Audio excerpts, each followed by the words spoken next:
Thank you very much, Madam Chair.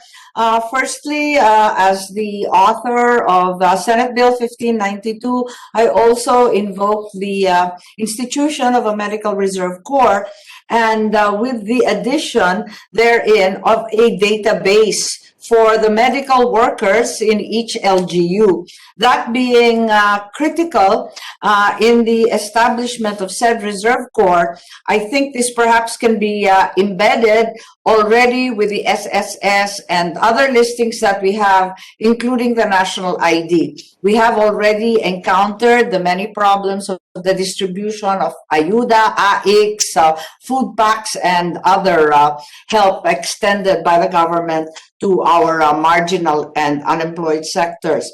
I think this database would be critical, and the PRC and the TRED would clearly have an important role to play. But having mentioned the LGU as part of the effort to impose or establish this database, I also remind everyone of the Mandanas ruling that will dissipate perhaps the resources of our health sector and provide them instead to the LGU. So it's incumbent upon us to enlist the LGU support.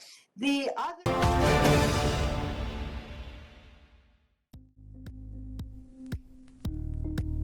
Thank you for watching Politico TV. Please like and subscribe to our channel for more videos.